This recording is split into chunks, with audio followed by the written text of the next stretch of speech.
feel like. Yes? Okay. What's happening? They told me to come here today. Yeah, I'm going to be presenting something. Just a minute.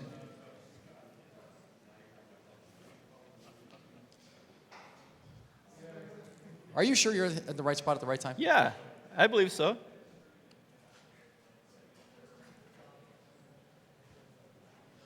Oh, yeah, I guess you are. Okay, hang on a second here. I just saw your name there. My geez. That was close. Yeah, right. You got to hand it to me. I mean, you never know who you're going to meet. Kris yeah. Costa. Guys, Kris Costa's here in the house. Who noticed that? Anthropist himself. May I sit? Yeah, please. Yeah. So, there must have been some kind of confusion there. I'm sorry. I didn't mean for that to happen that way. No, it's okay. Well, how are you doing? What do you got going on here? You were a little, yeah, I understand. Yeah, no, because I've been running around and, Yeah. It's like the old song, running on empty. Yeah. Did you have breakfast? Did they give you something? I did have breakfast. What'd you eat? Yeah. I got some Eggs Benedict. This guy, Eggs Benedict. I had like 6 strawberries. Yeah. Awesome. So what do you got going on here? Oh, I have a surprise for you guys today. Okay. Can I open it here? Yeah, I mean, let's welcome. Okay, first of all, let's welcome the guy properly. I was just sorry. off here, but it's early in the morning. Saturday in Hollywood. Who knows what's going to go on? I mean, they got a Buster Keaton mural outside. I don't know if anybody saw that, but it's really cool. So, ladies and gentlemen, I would like to welcome our first presenter for the day here at the ZBrush Summit 2018, known affectionately through the annals of the forums and through internet lore as Anthropist. Yeah. We have a guy who needs probably no introduction at this point, but put your hands together and make a lot of Saturday morning noise like a cartoon for Mr. Kris Costa! Costa! Thank you. Costa! Thank you. All right. It's good to see you, my friend. You too. Okay. So I'm going to start with this. This is one of my favorite things to do. Okay, I do this all the time. I post this kind of stuff on my Facebook page all the time. So I'm here to introduce you guys to Kris Costa's amazing meme show. And I believe that's the presentation you guys are looking for today. So I'm going to start with this one here, which is my favorite meme.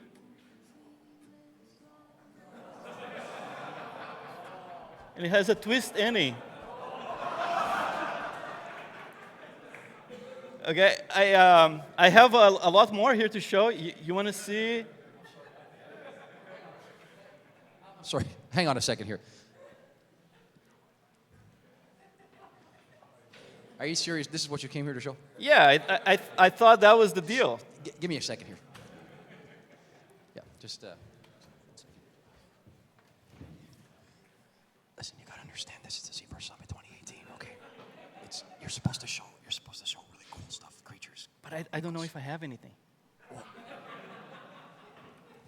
Okay, so you're making my life difficult.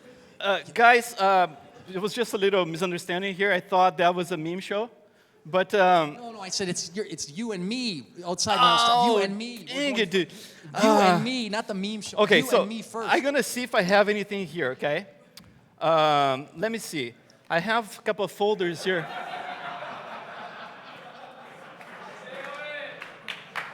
And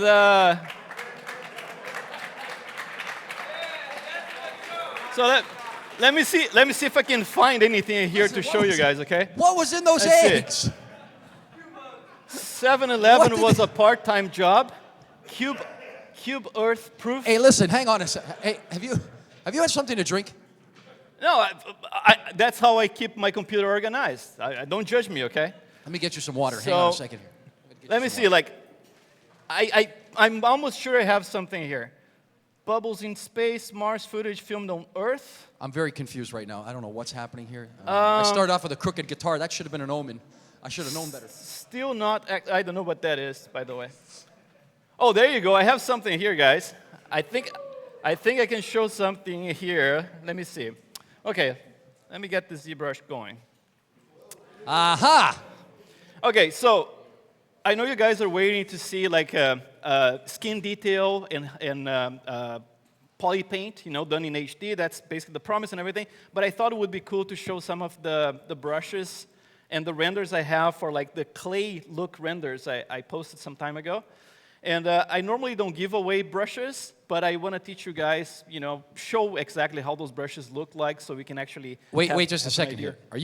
Now you're presenting? Now I'm actually presenting. You see Okay, put your hands together. That guy's got a sense of humor. Holy moly, here we go. Kris Costa. Ladies and gentlemen. It was a flawless transition, right? Flawless transition. Okay, so some of those renders I posted a couple of months ago, and it was interesting because some artists out there, like a lot of my followers on Instagram are traditional artists, and some guys came to me like, dude, this is not a real clay sculpture? He was like, no, this is a render. And I explained that that's basically like using these brushes I created. And so I want to show you guys some of those brushes very quickly because we have to dig into the skin detail, all that juice. So, yeah, there you go. So this is like one of my quick sketches. I normally do like one night sketch, and then the next night I start refining. I think this one I spend more time because of the extra heads, but they're obviously copies of the main head, right? But I can show you here. Basically, let me get some other tool here. Let's get the plane, Polymesh 3D. You can start with this just to show you how it looks like. So let's get that. So I have a couple of brushes here I can show you guys first. For people curious about how they work, let me get this guy here first. This is one of the brushes I use to carve my stuff, like to look like clay.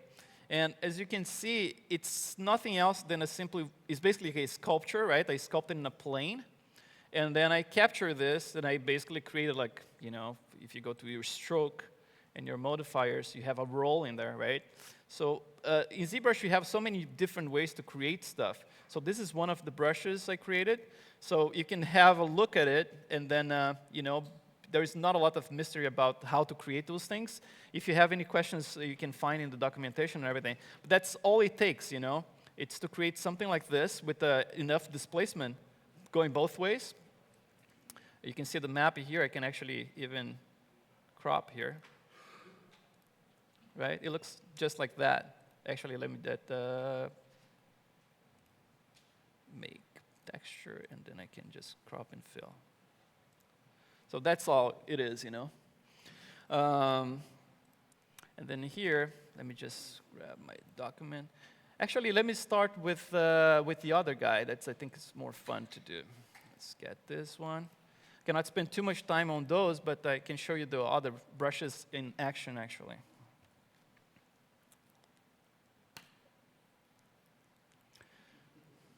So this guy here is another one. It's kind of like a caveman I built as well, using the same kind of stuff. Of course, the base mesh I started like a regular model, right? But then you create the whole magic and the look of clay by creating those scratches. And there's a bunch of things here I created. For example, this is just like regular. You can see the brush right there. Those are like cracks you can add, for example. I normally add those guys in areas like in connection points like this, it's like you have a cavity in there. You can just add some cracks, just to simulate what happens with the clay in real life. I have a bunch of those guys here, for example, like fingerprints, right? And this, of course, you can get any texture from the internet. It's like any texture of a fingerprint you can find. And then you can sculpt into a plane, for example, to have a little bit of this depth in there. And I normally try to do with one side a little bit more pressure than the other side, so it looks more natural. So that kind of stuff. Eventually, I might release this, but for now, I'm actually keeping for myself, so not everybody looks the same, It's like there's a lot of people looking the same out there. So at least I keep a little bit of that. And then, of course, those guys, like for, ice, things like that. Just a little set of brushes in there. And then there's this clay rake that's basically a duplicate of that first one, but just like multiplied a few times, right? So if you look at the large, let's see, dynamic, at the large brush right here, you're gonna see you get the little, edges like that. And then, let me see what else I have here. Oh, things like that, you know. Just by looking at the sculptures done in clay, you know, you can get ideas about the type of stuff you can use, you know. So there's not a lot of mystery about how you can create this stuff. It's just a matter of observing. You get like the maximum amount of clay sculpture that you look pretty cool that you can find and just start like copying little details of it. What happens with computer graphics in general, especially with ZBrush, is that ZBrush allows you to have so many polygons that the first impression, always when you look at a model, it's like how complex it looks, right? So you look at that model, it's so overwhelming because like, oh my God, it looks so complex. But then when you start breaking down that, it's like the complexity into tiny little bits, you're going to find out that it's actually quite simple. It's just a matter of how things are being put together, right? It's a matter of it's pretty loud, huh?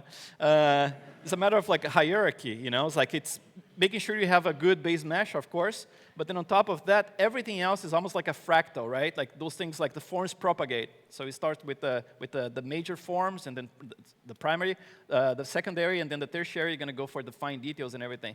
But at the end of the day, everything is very simple if you isolate, right? So don't be scared about like when you see, if you're a student and you see like a piece of work that looks like super complex, you know, it's like I can never do that or anything.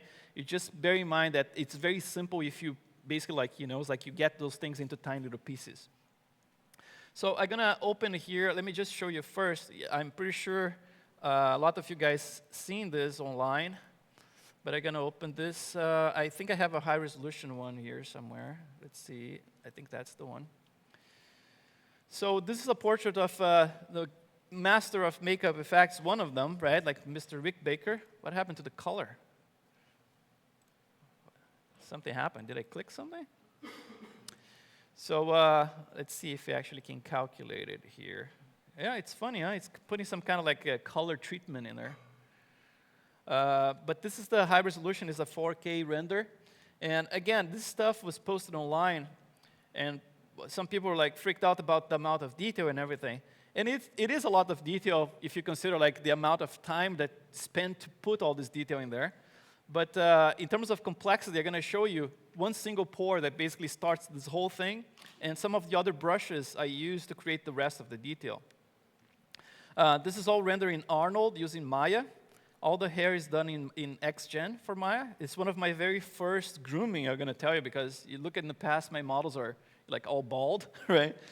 But it was a great experience, like learning how it works. It's really flexible. There's a lot of stuff going on that I really love. So like this is oh, okay.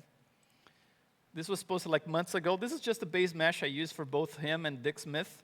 And it's just like it's like a very simple base mesh. The flow is okay, but it's not perfect. There's things I can fix. But my intention was to actually use this project as a starting point, let's say like a test bench for creating a nice set of skin, it's like skin details and things like that. Having a nice skin shader I can use. So what I did was actually I started with Dick Smith's model. That's the one that's in the gallery. And then from that, I actually started modifying things and creating Rick Baker from him. So the first version of Rick Baker actually had he had lots of wrinkles. If you looked around, you would see like all the Dick Smith's wrinkles. You can find this on my Instagram, by the way. It's still there. But then over time, I refined the entire thing. The cool thing about ZBrush, and to me is one of my very favorite features, and I hope Ofer is watching this and he's excited and pumped up to actually put some more features in it. It's the HD geometry feature in ZBrush. It's there for, like, I don't know, for 10 years, and it was always amazing.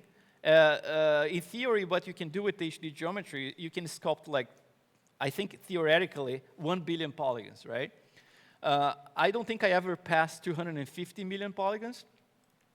Until a couple of years ago, it was kind of like, it was a little bit difficult to work with it, because it was ZBrush was limited to 32 bits, but now ZBrush is 64 bits. So if any of you guys tried to use HD geometry in the past, you would, let me just open the file here. Let me start with Dick Smith.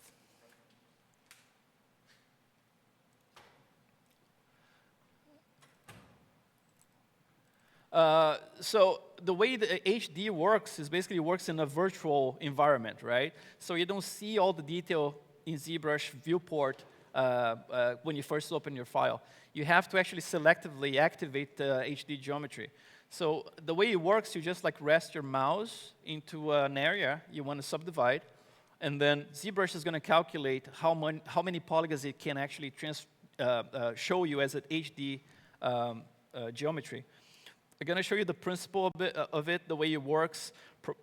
I can also show my settings, how I export those maps. A lot of people are questioning, like how you export HD geometry displacement maps, and it's exactly the same way, but with a great advantage that I'm going to show you.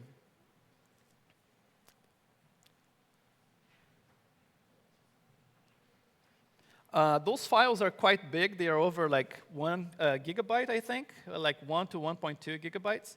So this is the model of Dick Smith, right? And it's been, I'm working on this like for months, and every time I tweak a little bit more and I try to get the likeness a little bit better and everything. And this is all HD geometry, right? So you can see here, you're not seeing the HD geometry. You're seeing 1.1 million polygons representation of the model. And the way HD geometry works is like this. You normally, when you're subdividing a mesh, you have basically like your subdivision levels here, right? And you're going to keep subdividing and trying to use, take advantage of the 64 bits that ZBrush is now. And you can get to, I don't know, like 18 million polygons, sometimes like 40 million polygons. And then it's all good. You're going to be able to sculpt and everything. But when it's finally time to export your maps, and in this case here, just so you know, this model has 5 UDIMs, right? It's not a lot because it's just the head and the shoulders, like I showed before, right? So that's all it is. So I have 5 UDIMs. So with 5 UDIMs, I can get a lot of detail extracted.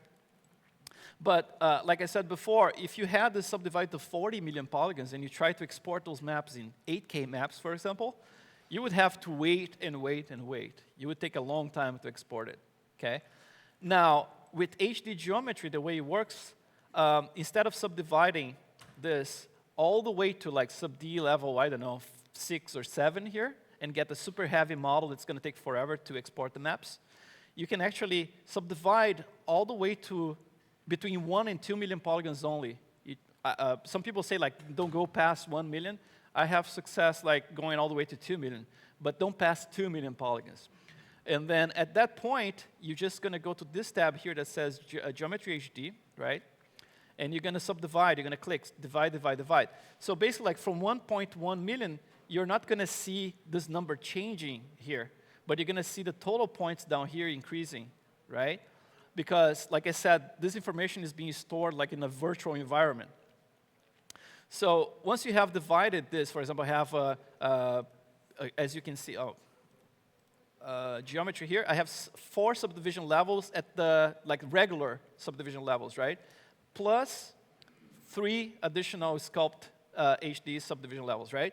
So at the end of the day, this model has 70 million polygons just for the bust, right?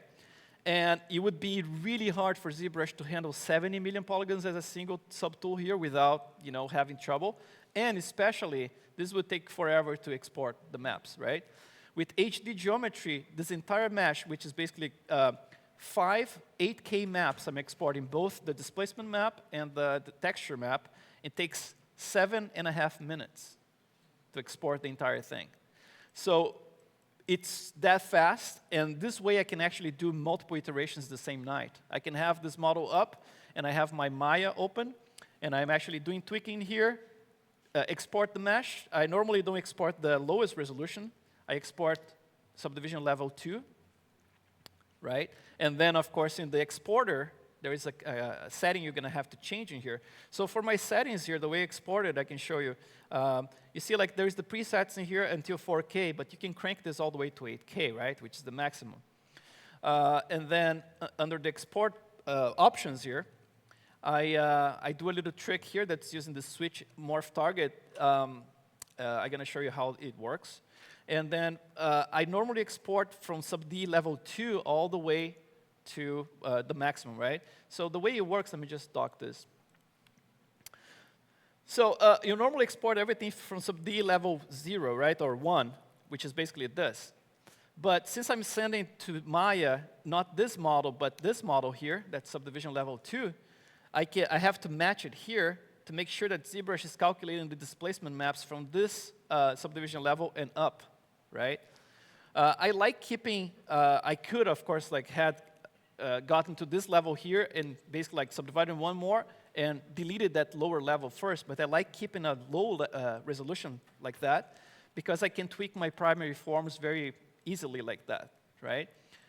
Unlike the traditional sculpture that you have to nail everything from the get-go, right? Like if you're working with likeness, everything has to be proportional and perfect before you can add any detail. With ZBrush, you don't need to worry about that. I mean, you can keep tweaking the base form at any time, right? And making sure that things are working even after you put all the detail. So back in here, I use adaptive. I normally crank this DP subpix all the way to 4. My mid-level here, I use black instead of like gray. That's the best way to work with Arnold. It calculates perfectly from 0 and up. And since I work with 32 bits, what happens is that it doesn't matter if it's like 0 level, it's going to calculate up and down, right? And I use smooth UVs and EXR. So basically, like, this is all my settings for exporting maps from ZBrush. And then, of course, like the texture from Polypaint, right? Which you're going to need to use your RGB at 100, I believe. So with those settings here, I can export the maps for this guy here in about 7 to 8 minutes, right? So about the morph target, I don't know if this is something that was fixed lately with ZBrush, but in the past we had problem, for example, when you are doing some work in the model, and then all of a sudden you did a lot of like bigger changes in the model, and you're trying to export the displacement maps, instead of getting just the difference between, you know, when you imported this mesh back, instead of getting just the difference between that base mesh and all the fine detail on top of it, you would get in the displacement map represented also like the bigger forms, for example, the ears, even though you just did a little, you know, it's like you sculpted some pores inside of the ear, you still would see the whole ear represented in the map. And then at some point, talking to a fair, he told us to do this, and I'm going to tell you here. So I don't know if, again, if it's something that's fixed and we don't need to do anymore, but I do it all the time, and it works great. Basically, like if I have any morph targets saved, I just delete them, and then it goes in this sequence here. Store, switch, and import, right? But before you do that, let me export this one because I don't have, this is in case, for example, like if you have this mesh going back and forth between ZBrush and some other application, right? So let's say you're changing bigger forms in another application, you're just trying to bring back the mesh in here. I'm going to just emulate that by exporting the mesh the way it is right now. So I'm just going to, yeah, just that name in there is fine. So this is the base mesh I just exported. So let's pretend that base mesh was changed in some other software.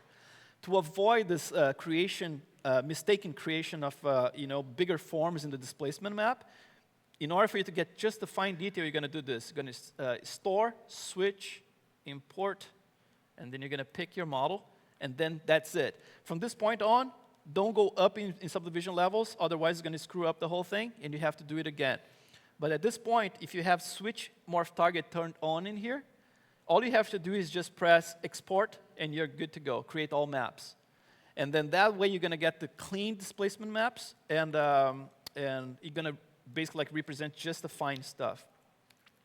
So going to HD geometry here. So one thing that you have to notice is that, of course, you cannot see the HD geometry in here, but you can preview it by pressing A in any spot outside of the model. So in any area here outside of the model, going to press it, and it's going to generate the preview. So it kind of like renders it for you, right? So it's going to show you, And again, this is not news because it's like a 10-year-old feature or something.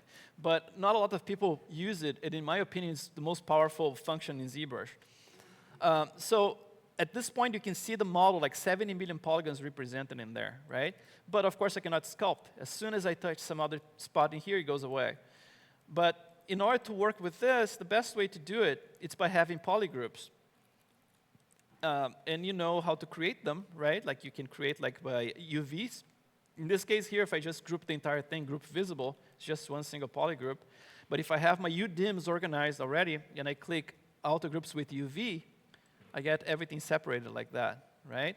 And just auto groups or UV groups, I get that. UV groups, what it basically does, it gets everything that's inside of the square of the UDIM, right? And then creates each one of those polygroups. But auto groups with UV, what it does, it actually breaks down further, because if you have multiple little pieces inside of one map, it's going to create a little polygroup for each one of them. So I normally, when I'm going to do anything in HD, you see I'm turning on and off the perspective here, right? If I turn off to go orthographic, it's always better for ZBrush to project and get the HD if you are orthographic mode. And I normally don't do it from the front of the model. I learned over the years that if you do this, ZBrush normally creates a little circle around here, and it doesn't take all the polygons it could have taken. So what I'm going to do here, I'm going to isolate some of those areas. Let's see. So I'm going to get this. I'm going to keep out of this everything I don't need at this point. So for example, I need the lips, right? Let me get the carunculus as well. But you see, like the eye socket and the ears and the base and the inner mouth, we don't need that stuff to work. Oh, I need the lips in here too. So that's all I need. And now, probably HD is not going to capture everything, but since this is a 64 bits version, let's see how much we can get. So from here, I'm going to press A. Let me pick a spot around here, around his nose and cheek. And then I'm going to press A here. And let's see how many polygons we get. Takes a couple of seconds, but you see, I was able to capture like 35 million polygons. And it's all HD, right? You have this solo button here. You can turn on and off. Everything that's disappearing is not HD. That's not part of the area, right? This is calculated automatically by ZBrush, by the way. So under here, I can turn on the color, and I can switch back to, oh, by the way, this color is in progress. There's a lot of blotchiness and stuff I want to blend. But with Rick Baker, it's going to be nicer to show you this, actually. But for now, I'm just going to show you very quickly here. It's a little saturated. So this is the color map, and it's all painted in HD, right? So you can get like fine stuff like the little pores and blackheads and things like that, the micro veins, because I'm painting this in HD mode. So basically, I'm painting 35 million polygons right now, right? Let me switch back here to basic material. And then we get to the fun part, which is the pores and all that juice, right? That people like to look in the models like, oh, look at the detail and stuff. Again, detail is nothing if you don't have a strong base mesh. I mean, what happens a lot is that people get so excited about the possibilities with ZBrush that they start sculpting stuff and putting a lot of alphas in there, and the mesh just doesn't work from distance. So what I normally do, I try to make sure that the model works from distance, you know. I normally put very tiny like that. I look from stuff like that. Try to change the lighting from time to time. Another thing that helps is like flipping upside down. Oh, the flipping upside down is a good trick for you, for example, if you're sculpting at night like I do. I have a family, 2 kids, and a full-time job, so I do this stuff in my spare time at home, right? Going to bed at 2 a.m. normally. So by that time, your brain's completely fried, and you basically like, you start thinking that everything looks great. Because your brain is trying to tell you, you sucker, you go to bed right now, you know? It's like, what are you doing? You know, you're burned out. So what happens is that you can trick your brain, right? Like, because basically like seeing this for so long, and your brain is telling you, oh, it looks great. So you trick your brain by just flipping upside down. And then he was like, oh, this is a new model. So basically like press the reset button in your brain. At least it works for me. And then I start saying, oh, man, that doesn't look completely correct. I think I have to put some more form in there. And I keep working on it for a little bit, and then I flip it back. You know, so that's a little trick in there. So let me get to the details in here.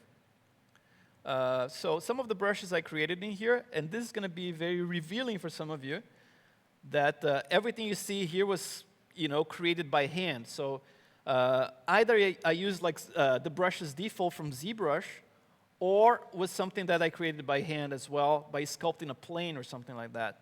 So there is a brush in here that's called, let's see, where is it? Did I copy everything? Oh, right here. This thing here.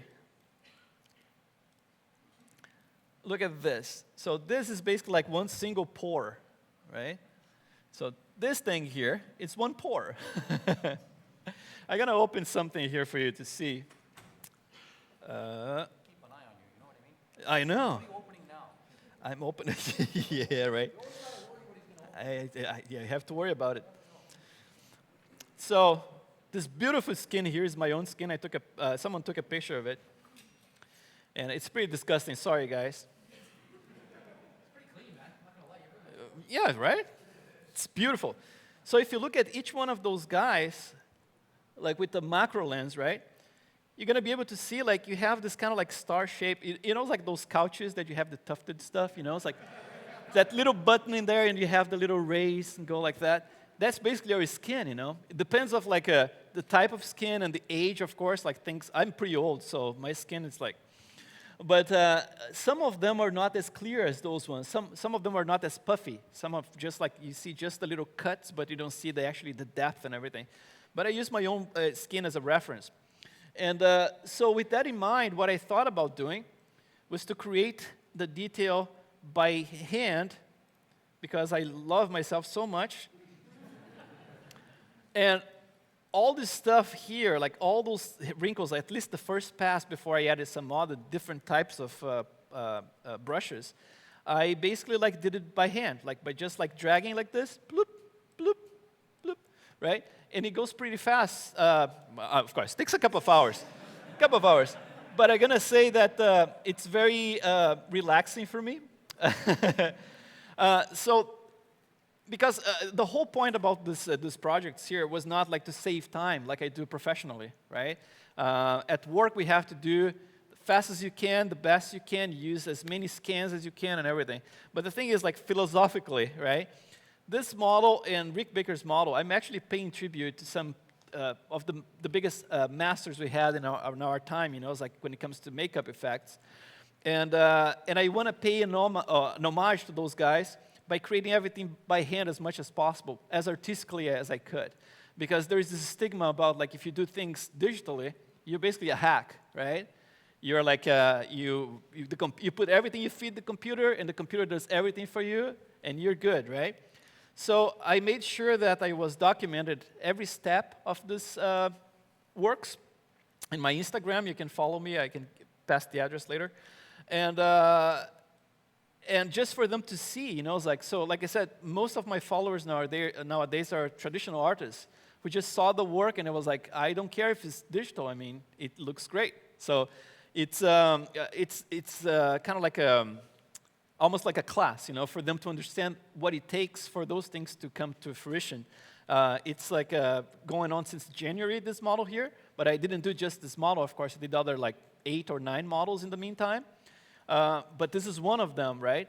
And it's just for them to observe the craziness that is to sculpt everything by hand. And then, of course, I was using like mirrored geometry first. So of course, I'm not that crazy, right? So basically, like I sculpted one side, and then when it came to the middle area, I just sculpted it asymmetrically. But I tried to keep my models very symmetrical all the way until I'm comfortable with the other stuff. So to save me time, I kept it symmetrical for a long time until I put all the pores in place. And then when I start coming up with the wrinkles and the most characteristic features in his face, you know. It's like then I switched to like basically like turning off the symmetry completely, and then you can go crazy with that. So a couple of brushes I did here. So this one, like I said, you see this whole thing looks super complex, but it's because it starts with a tiny little piece like that, right? And it just multiply. My approach with ZBrush in these portraits here, although some people think they look super realistic, if you look closely, they're not that realistic. There's a lot of stylization. And the thing is, like, when you do these things, like, again, professionally, you're actually concentrated in making everything as scientific as possible. So you're probably going to measure the distance between the pores in a real face and stuff like that to make sure that everything is correct. You're going to use lots of scans, like scan data from XYZ. That's amazing, by the way. And then you're probably going to go from there, right? But my artistic approach gives me a lot of freedom to test things, and they have like really artistic freedom, you know. So what I'm doing this way, I can actually concentrate in what the most important aspect for me, in my opinion, in any portraiture, like you try to do in CG or in clay or anything else, which is to capture the soul of the person, right? To me, is the most important part. So all this stuff here has to be convincing enough. So the skin shader has to be good enough for people to see and believe that's something that's you know, believable, right? But if you look closely, those things, they're not as precise as you might think.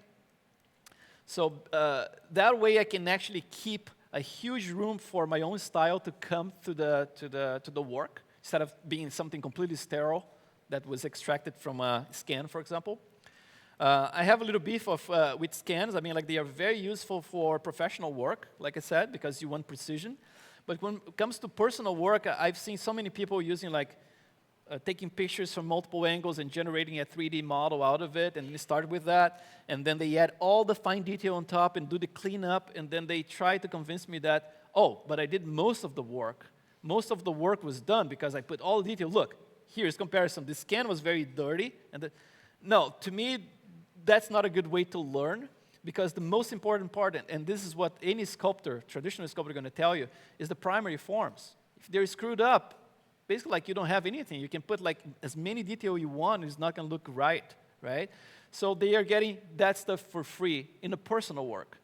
And I'm not here to judge people, but what I'm trying to say is that I'm 46 years old right now, and I'm still trying to push myself to learn more and train my eye, especially, to observe things and to understand how the physical elements in real life work, and how the planes in the face, you know, it's like in the sculpture, the architecture of the face works. So I keep pushing myself with that. So I would encourage people to try to do that as much as possible, instead of like trying to look for the instant recognition on the internet. You know, it's like, oh, he did the most realistic stuff. Yeah, by using a lot of things, right? So that's not a good way to learn. But I'm not going to judge, because stuff out there is amazing, you know. It's just like my philosophy is a little bit different when it comes to this stuff. I'm in this world to learn, you know. So let me go to some other brushes I have in here. So from that brush, I actually sculpted a little plane. And in the plane, I created something like this, which is basically an array of those guys. Oh, now he's cheating. Yeah, this one's, for example, like for forehead and some other areas, not as important, for example. Even here in the neck, I believe I used some of this to save me some time, right? But again, one thing you have to make sure, you see, like I'm using like different sizes. Imagine if I try to do this, you know, one like this and one like this. It doesn't look very natural, right? You have to keep a consistency in the sizes. And the other thing is, like, if I'm dragging from top to bottom right here, in the next one I'm going to drop, for example, like from left to right, just create a little rotation and a little variation for it. So every time I draw, I try to do like this movement, you know, it's like up, like that, diagonal, to create some kind of variation in there.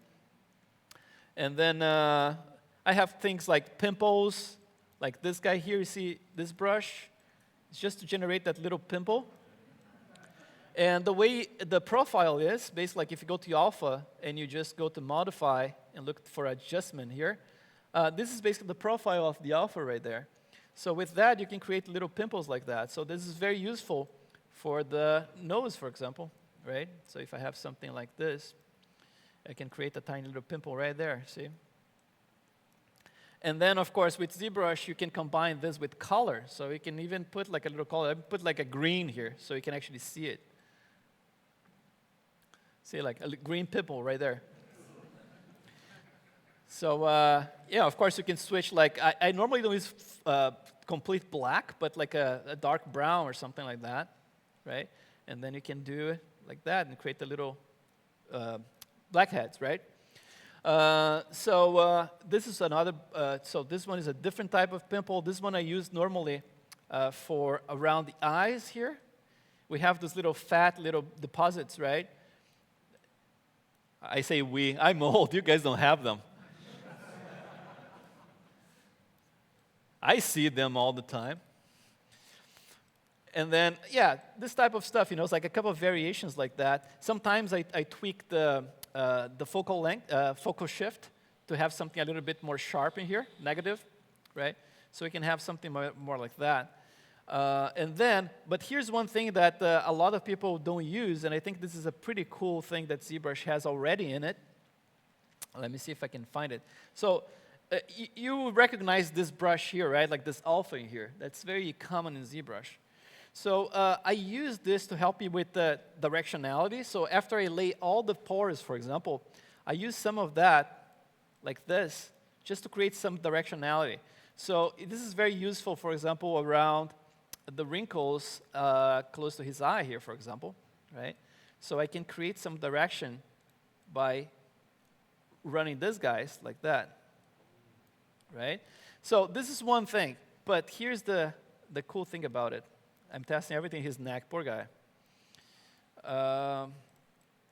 So here, the way it works with that brush, I have a spray set up here, right? So I put spray in here. My settings are pretty basic. Placement, flow, right?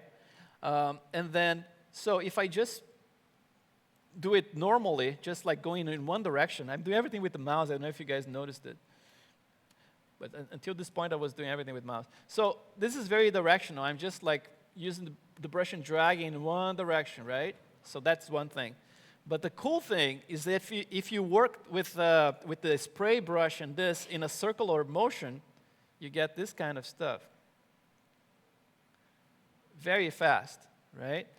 So let me see if I can get the plane in here. It's going to be easier to show. Let me make a Polymesh 3D. So Control D. It's going to be easy for you to see this way. So again, if you're doing the regular way, you're going to get that kind of result.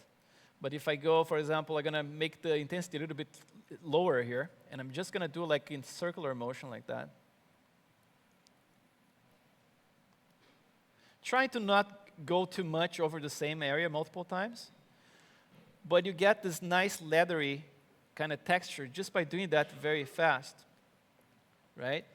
If you want to get even more organic with it, you can use a tiny little bit of inflate. I use the intensity of 1 or 2, which is very small, and just I make the brush much bigger like that. So now I'm just going to, let's see this color here. Just going to do this, and you're going to see those little guys getting more organic as I brush. It's very subtle, right? So this kind of stuff here gives you a lot of detail for free.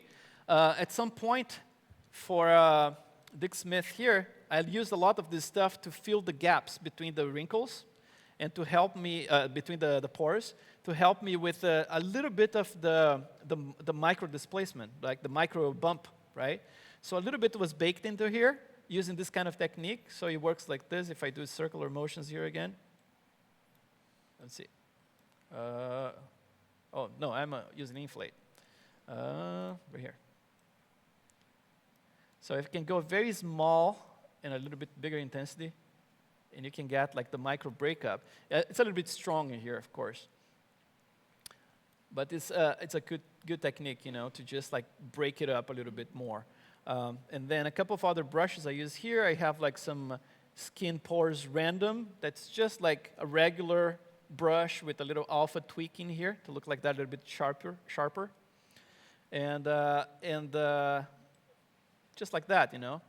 You can do that, and you can use, for example, the invert version of it. So you can use those for pimples like in the neck, for example, right? So all those things, when you put them all together, you start getting this type of detail, you know. And then, of course, you get a lot of that done by hand with regular. A lot of people use like the DM standard. I don't use it because at least like the version I tried in the past, it had this pinch, right? Like it was basically like you would carve and pinch at the same time. And normally the displacements suffer with that. So I try to keep as simple as possible and just carving towards the normal instead of like pulling things together and pinching them. So what I do, I just start with a regular standard brush in ZBrush. And I pick this alpha here, that's my favorite, the 39, right? Alpha 39. And then here in the alpha, you can tweak this curve to make it a little sharper like this. And that's all I need. So here, if I want to carve some wrinkles, let me see, get it sharper. So I get that kind of detail. And then, of course, like if you're carving wrinkles for skin, you're going to notice that the wrinkles are actually formed by a connection between the pores that you just sculpted, right? So as the form, basically like the muscle in your face, it happens like in circles, right? Like around your mouth and around your eyes, for example. So because the fibers of the muscles are going that way in a circular motion, normally the wrinkles are formed in a perpendicular way. So it goes around like that, right?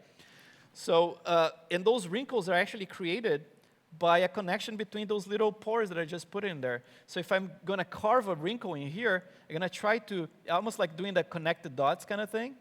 You know, you go to the next one, and you never do it like a super long line. You're going to do like, you're going to connect a few of them like that.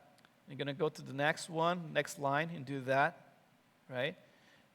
And like, basically like everything you see was created this way. You see, like I have lots of room. I can still do stuff in here, but I'm not that crazy. So, yeah, you see, like I can do this breakup. Instead of like doing a line that goes straight like that, right? You can break up that same line in multiple lines, just like by going to the side a little bit, picking some other area and reconnecting, you know, doing things like that. Of course, this is a very awkward place to put a wrinkle in there, but yeah, so this is basically it, the way that I work. So you can see, like, I have a couple of things. I have this stubble, and this one is for creating, like, the little paint. So basically, like, this one, the way it works, it's painting and it's sculpting at the same time. And the spray in ZBrush, it's oh, okay. The spray here, by default, you have the placement 5 and the flow at 0.25. In order to put the placement higher, the color is smaller, or almost nothing, and the flow you can put all the way to 0 here. This way you get more spread out detail like that, right? So this way you can sculpt the beard, for example, and paint at the same time, getting a little, you know, it's like a ingrown stuff. And then, of course, with the hair later on, those things start to work. And let me see, I think like, yeah, those are basically like the most of the stuff I use. Like this one I use for like pores for the nose, for example. Just like one by one, little pores like that. Right. So let me get this file here. I don't know what's the time right now. Okay. Yeah, let me open a file with Rick Baker so I can show you the color, the poly paint.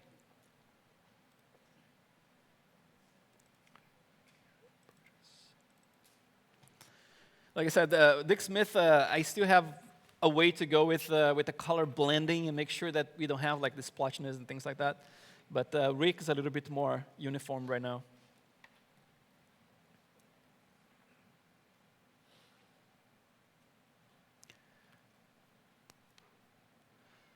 Yeah, that's the only thing about the HD is that you have to wait a little bit for it to load because it has to calculate all the HD polys first. But then once you're in there, you're totally fine.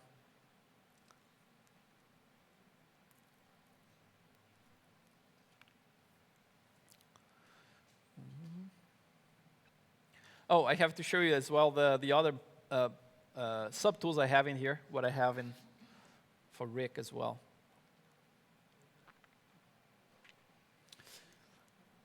I use ZBrush for painting my maps completely. I don't use Photoshop at all.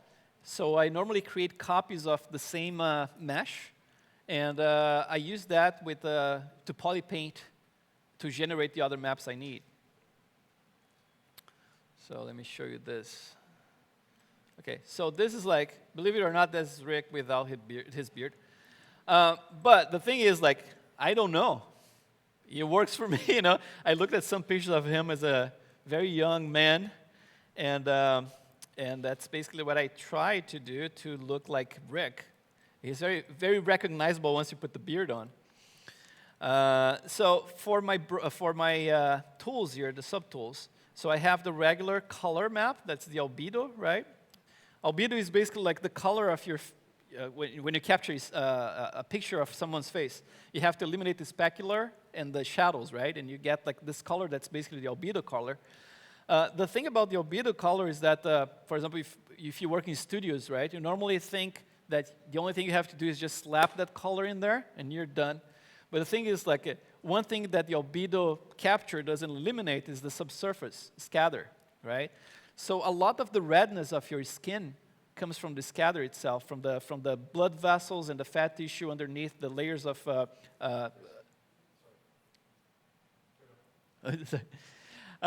So what happens is that a lot of this color comes from there. So what I do, I normally paint because there's no way for me to, my brain actually try to eliminate those things from the paint. But I paint those things, keeping in mind that I'm going to have to desaturate it. So in Maya, I actually have a color correction node that I actually eliminate a lot of that redness. And at the end, you have like a very pale kind of skin. That when you put the subsurface scattering in there, then it brings the color back. So the other subtools here. Oh, okay, sorry. Yeah. Yeah, sure. Yeah. We have a question on the Twitter here from Felipe Ribeiro, fellow Brasileiro. Oh no, I don't trust them. Here we go, right? Yeah. Felipe says, Felipe, no, we're here. Felipe, how are you? He wants to know, how do you prepare yourself mentally to model a character that is a big challenge to you? And he's also wanting to mention that he's so proud he's a Brazilian as well. Oh, there you go. Thank you. A lot of national. Yeah, what happens is that this model here, if some of you guys were at ZBrush Central like 10 years ago or so, I started a model of Rick Baker back in the day, right? And I mean, back in the day, it was, okay, the fun thing because I was learning a lot of stuff. I'm not a great modeler or anything. I don't think I'm now a great modeler. There are much better modelers there. But my skills are not up to the task, you know? So what I did back in the day, I did that model when Rick was still posting at ZBrush Central, and he was super sweet. He was like, oh, it looks like a mirror. It's being sweet, right? And then he actually sent me a couple of pictures.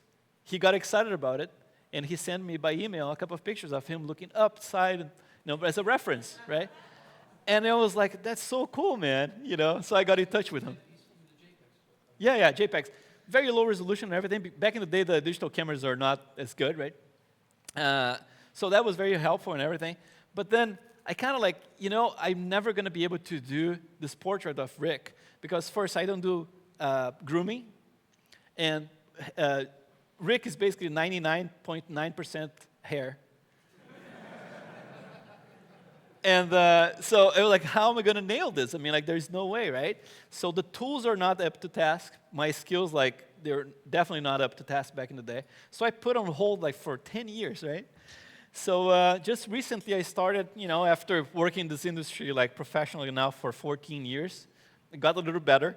And then I was like, I'm going to try to do a portrait of Dick Smith, right? I'm not going to use Kazu's amazing, by the way. He did like this amazing sculpture. I'm not going to use it all because each artist has a different interpretation, right? So I was like, I'm going to start with my own reference. I'm going to capture all those references from the internet as well, because that's the only place I can find stuff, all low resolution most of the time.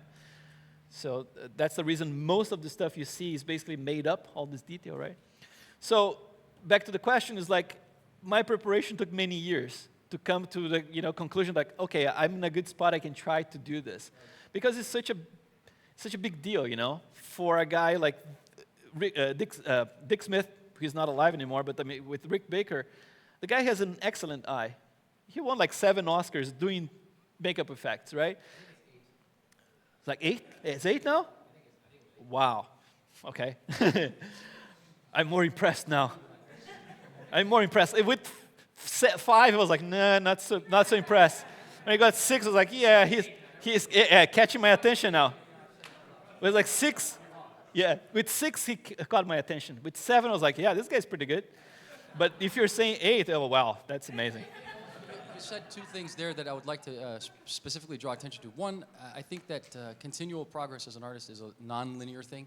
To respond as well to the question, it's non-linear. Life is not a linear thing. It's just a constant sort of influx type of thing. And the other thing is that the forum, the ZBrush Central Forum, if you're out there and you're watching and you haven't signed up for the ZBrush Central Forum or you're not aware, please do, because like he said, like Kris just said, you can post something and maybe get a response from someone you never thought would be willing to share information and time and themselves in ways that are And then, as I said, with Dick Smith was this project of, okay, I'm going to try, since he's not around anymore, it's like, he's not going to complain. No, that's not it. But just like, I'm going to try my best to do, like, pay a decent homage to him, and I'm going to use this project to create the hair and everything to learn next gen, and then as much as I can take from that project and apply to the next projects with a decent set of, like, now I have, like, everything, like the thickness for the hair, the beard, the skin shader and everything. So, yeah, again, back to the question, it was very intimidating to do anything related to Rick Baker. I think he's happy with the way he looks now. I think so. And I'm planning to deliver like a print to him in person at some point. But yeah, very intimidating. Cool. Okay, and there's one more Twitter question, and that's open to these people here in the audience as well. If you have a question, now's the time to ask the questions. Throw your hands up. Not all at the same time, obviously. I'm just one guy.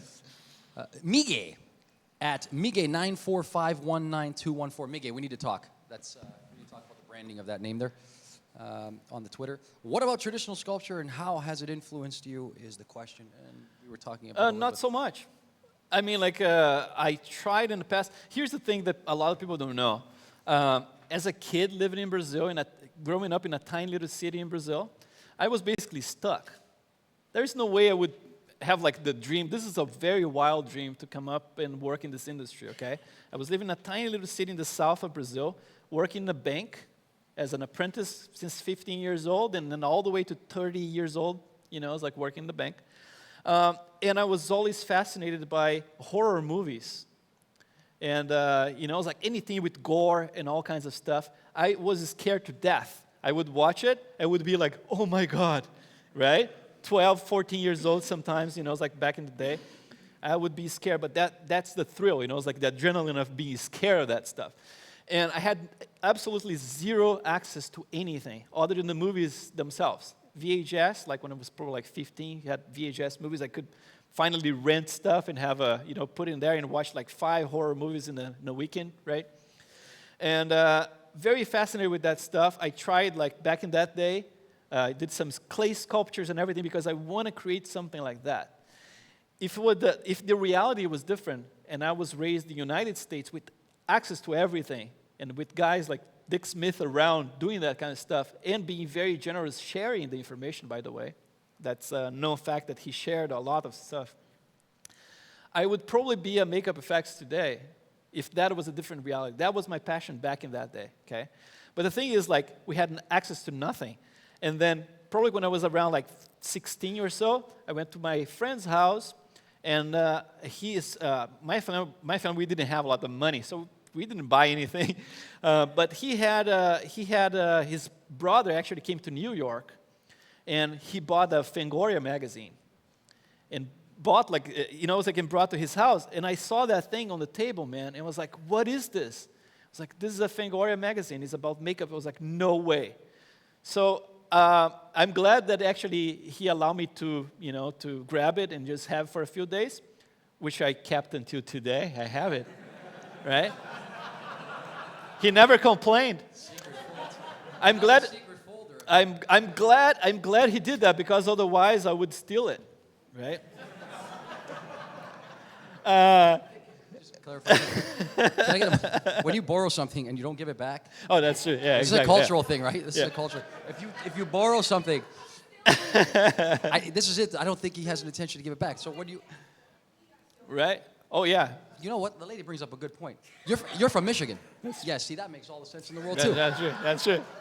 Yeah. So I had that magazine, and every night, I swear. Not stealing if they don't ask for it back. Every night, I swear, I would go through those pages and look at this stuff. So I had like a collection of latex masks that I had like propped in beer bottles. So I had beer bottles with masks stuck in them. So I had this collection in my room. So this is one side of me people don't know. I was fascinated with that stuff, with makeup effects from the get-go. So reason why I picked those subjects to do this, it's kind of like it's emotional for me, Did you borrow those masks? No. I actually Maybe bought there's them. a reason you work in San Francisco, right? Yeah, no, Far away from Brazil. I bought them, okay, with my little salary.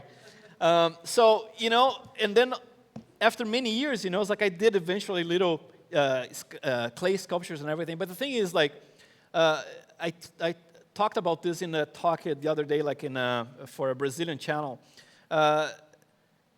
If you're a musician, okay, you're learning guitar, something like that, or any instrument, you dedicate so many hours of your time, it's like to master the instrument. And that only serves for you to be able to tell your own stories, right? The most important aspect of art in general, it's the ideas, right? Even in a portrait like this, there's a lot of concept behind it, that people only see the portrait, but there's a lot of stuff going on. And so the ideas are the most important things. And as an artist, your job is basically to communicate with your audience through your art, right? Like it's the interface that links what's inside of you with the audience out there, right? I don't want this to turn into like one of my interviews. But would you say that in that case, this is my question. I get to ask a question. Yeah, sure. Jesus, I don't ask any questions. Do you think that in keeping with that narrative that you're talking about, that story, do you think that trumps aesthetic to something? Can that trump aesthetic, you think, in some ways? Can something... Oh, he said Trump. I was like, whoa, whoa. Yeah, no, not that. I was like, whoa. Please strike that from the record. Whoa, whoa. I want to be very clear, yeah. I'm very sensitive, Yeah, right, so am I. So, as am I. Please, yes, especially now. Please remove that from the record. I'd like to say, do you think that aesthetic, or narrative rather, is, in some ways can supersede? Like that? Hey. Thank my mother for that education. Yeah, right, thank you. Can supersede... No, I think the technique... Aesthetic. Yeah, I think the technique and the aesthetic, it has to be like just a tool for you to actually convey your ideas, right? So, like I said, with the guitar player, I mean, he's going to go through this torturous, 10 hours practice a day or 14 hours 16. A day, until he gets so comfortable with that he doesn't need to worry about struggle anymore. It's basically like there is a direct connection about your ideas and what comes through your hand at that point, right? With any technique that you pick, for example, like you see someone like George Duchel or Simon Lee sculpting, it's fluid, it's fast, there is no struggle with the media anymore, right? What I try to do with ZBrush is to get very fluent with the tool first, so I can tell my ideas and start sculpting stuff straight away, knowing exactly where I'm gonna go. And of course, like being surprised by the directions I go sometimes, it's like a wonder about. But I think everything has to serve to the purpose of you being fluent to the point that you can tell your stories. Yeah. That was a great answer. I got another question in the front row over here. I know you. You were here yesterday. Tell me your name again. Jose, I knew that. Okay. So could you elaborate a little bit more on, you work a lot, right? You work at ILM, long hours, and then you have your kids, and then you still make time to go home and sculpt all these hours. Like, could you kind of just walk through your weekly schedule and on how you make the time to do all that? It's very tricky. My wife doesn't appreciate no, that's not what you're thinking. No, she doesn't appreciate that I torture my body by staying late every night. There's many studies about like the lack of sleep and, reduce your... Come to bed. Yeah, exactly. Go to bed. No, she doesn't do that, actually. Precious. She respects, and she's very supportive, but she tells me, from time to time, that's a problem. So I work from 9 to 6 at ILM, and then I come home. I have dinner with my kids and my wife, and then we do bedtime. I always do bedtime with them, read stories or do math. They You're are a good man. Yeah, do math. I think it's very important, to have this. I mean, my wife, she does most of the work, so that's at least what I can do is be with my kids. So help with that. We have time together, go to the hot tub or something, watch a little show or whatever. And then after that, I go to the computer. And then I start probably like around 10:30. And then I go all the way sometimes like, if it's a crazy day, a crazy night, I would say like 3:30, something like that. And I have to be up at 7, by the way, 7, yeah. But I would say most of the time is around 1 or 1:30. That's basically my schedule. And the thing is, like, I know I'm punishing my body by doing that kind of stuff, but I would be insane if I could not produce my own artwork. Because one thing about parenthood is that you give away your freedom, partially, right? Amen. And it's for a great cause. I mean, like you're raising. There is nothing more important. There's no project more important than raising a child. I mean, like I'm the fruit of my mom raising me by herself, right? And I'm glad that my kids have the two of us raising them. So it's a very important project. So I don't mind and I don't complain about that. But I have to keep a little bit of my individuality, right? Yeah, I mean, you have to save space for yourself. I mean, like you have to keep being you. You cannot be family all of a sudden, It's like, oh, now I'm family. No, you're family and you're yourself. So what yourself likes to do, You have a like 2-minute warning. They gave me a 2-minute warning before. Yeah.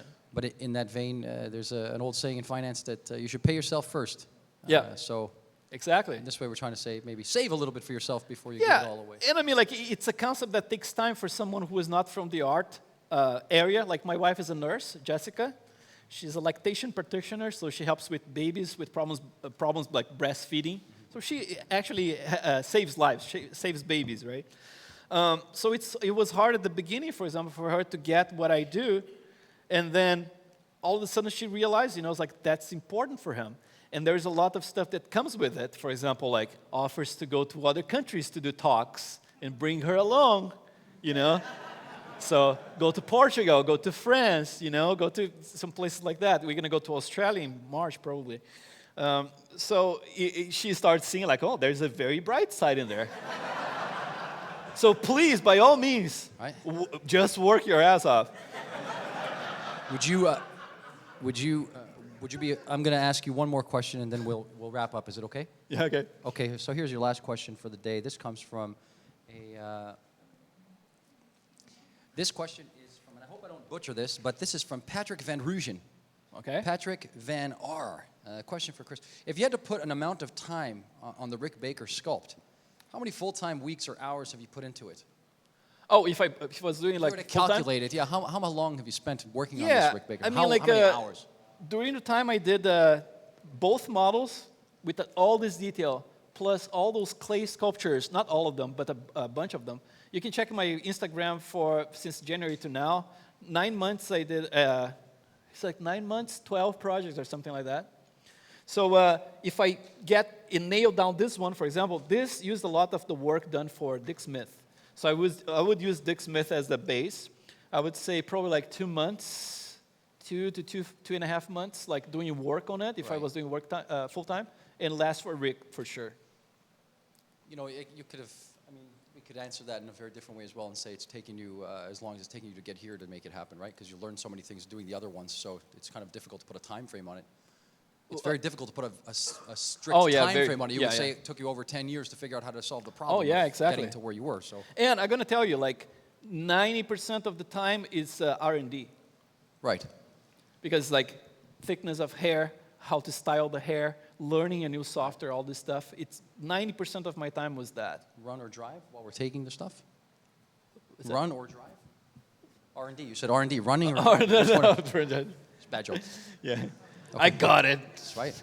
He's a thief. Yeah. So, I think that's it. They gave me the hook. Oh, they did? Yeah. Yeah, well, You close us out. I had a lot to show, but yeah. But very quickly here, this is basically how the albedo looks like, and this is all poly painted, like I said. I use some spray brushes for most of it.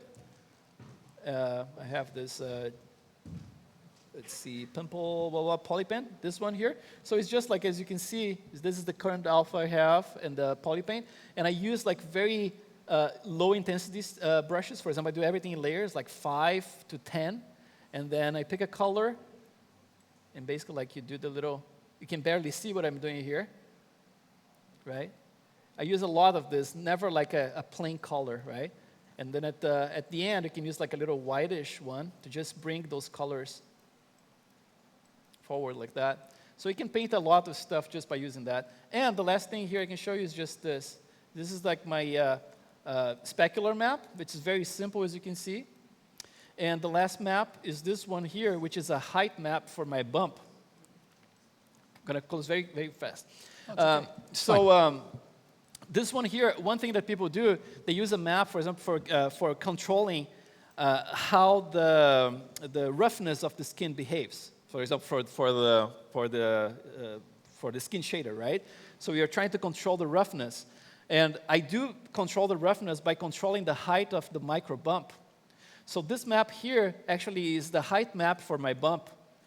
And the way it works is, if I get back to this, using that same brush that I created before, and I show you, I sculpted a plane and I captured this as a height map, and I multiplied this many, many times, and I created a large map that has a lot of this, and I still go even further with that. I use this tiny like tile in here to actually create a micro displacement, and this micro displacement is controlled using that map in ZBrush, this one here. So in areas like the cheeks here, or the lips and around the eyelids, it's basically like zero bump, like zero height. So like there's no breakup whatsoever. And as you get a little wider like this, basically breaks up further so you can see the light getting more diffused. That's about it. How about a warm round of applause for Kris Costa? Thank you so much. I'm sorry to cut you short there. Always a pleasure. Always a pleasure.